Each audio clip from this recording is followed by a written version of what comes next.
Last date చూసుకుంటే మనకి 28/1/2026 అంటే మనకి జనవరి 28 వరకు టిల్ 5 PM వరకు ఇదైతే లాస్ట్ డేట్ అయితే ఎవరిమైతే జరిగింది.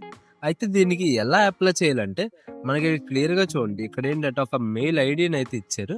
ఈ మెయిల్ ఐడీ అనేది మీకు ఇక్కడ పీడిఎఫ్ లింక్ అనేది కింద ప్రొవైడ్ చేస్తాను. ఈ మెయిల్ ఐడీని మనకేంటంటే ఇక్కడ మనకి 2 పాయింట్స్ అయితే మెన్షన్ చేశారు. ఫస్ట్ వచ్చేసి అప్లికేషన్ ఫామ్ అనమాట. ఇంకోటి అలాంగ్ విత్ సీవీ అంటే మన రెజ్యూమ్ సివి ఉంటాయి కదా, సో అదైతే మనం పంపించాలి. అప్లికేషన్ ఫామ్ ఎక్కడ ఉంటుంది అంటే ఇదే పీడిఎఫ్లోని కిందన అయితే మనకి అప్లికేషన్ ఫామ్ అయితే ఉంటుంది.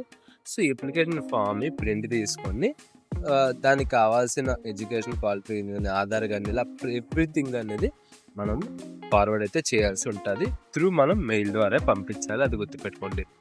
అయితే మనకు పోస్ట్ డీటెయిల్స్ గురించి మాట్లాడుకుంటే మనకి the national compulsory afforestation fund management and planning authority ఇది వచ్చేసి గవర్నమెంట్ ఆఫ్ ఇండియాలోకి అయితే వస్తుందన్నమాట. ఓకేనా, ఇది వచ్చేసి minister of forest environment climate change సంబంధించిన పోస్టులు అనమాట. అయితేనా అయితే ఈ పోస్ట్ డీటెయిల్ గురించి మాట్లాడుకుంటే ఇది వచ్చేసి గవర్నమెంట్ అండర్లోకి వస్తుంది. 2 పాయింట్స్ చెప్తానండి. గవర్నమెంట్ అండర్లోకి వస్తుంది. 2 years అయితే కాంట్రాక్ట్ బేసిస్ మీద తీసుకున్నారు. ఆఫ్టర్ 2 years మనకి ఏంటంటే జాబ్ అయితే పర్మనెంట్ అవుతుంది, అది గుర్తుపెట్టుకోండి. ఇదైతే వెంటనే పర్మనెంట్ అయితే అవ్వదనమాట. అయితే దీనికి కావాల్సిన ఎడ్యుకేషన్ క్వాలిఫికేషన్ అలాగే పోస్ట్ డీటెయిల్స్ చూసుకుంటే మనకి ఫస్ట్ మొత్తం టోటల్గా 2 పోస్టులు అయితే తీసుకొస్తున్నారు. అప్రైజల్ అండ్ మేనేజ్మెంట్ టీమ్ అలాగే national monitoring and evaluation team అనమాట. ఫర్ ఈచ్ పోస్ట్ వచ్చేసి 4 వేకెన్సీ అయితే టోటల్గా 8 వేకెన్సీ అయితే తీసుకొని రావడం అయితే జరిగింది. అయితే మనకి ఏజ్ రిలాక్సేషన్ చూసుకుంటే మనకి 32 years వరకు ఈ ఏజ్ అనేది ఉంటే సరిపోతుంది అనేసి చెప్తున్నారు. అంటే 32 years లోపు అనమాట.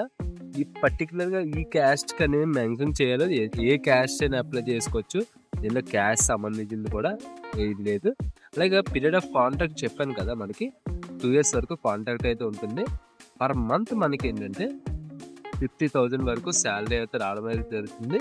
అలవెన్స్లు అయితే ఏముండో కానీ అలాగే ఇంకా ముందుకు వెళ్తున్న కొద్ది మనకి పెరుగుతుంది నుంచి వీళ్ళైతే చెప్పడం అయితే జరిగింది. అయితే నేమ్ ఆఫ్ ది పోస్ట్ చూసుకుంటే యంగ్ ప్రొఫెషనల్ అనేసి చెప్పారనమాట. ఓకేనా, ఇది వచ్చేసి ఈ పోస్ట్ సంబంధించిన నేమ్ అనమాట. ఓకేనా, అయితే ఎడ్యుకేషన్ క్వాలిఫికేషన్ చూసుకున్నట్లయితే మనకేంటంటే ఫస్ట్ పోస్ట్ మనకి అప్రైజల్ అండ్ మేనేజ్మెంట్ టీమ్ చూసుకుంటే పోస్ట్ గ్రాడ్యుయేషన్ చేయాలి. దేంట్లోనైతే forestry, botany, remote sensing and GS, wildlife, statistics, economics, commerce, accounting, management and administration. First పోస్ట్కి మనకి ఏంటంటే ఆ క్వాలిఫికేషన్ అయితే ఉండాలి. అలాగే సెకండ్ పోస్ట్ చూసుకుంటే remote sensing, social science, sociology, statistics, management, botany, ecology, mathematics, anthropology, computer science, data analyst, IT.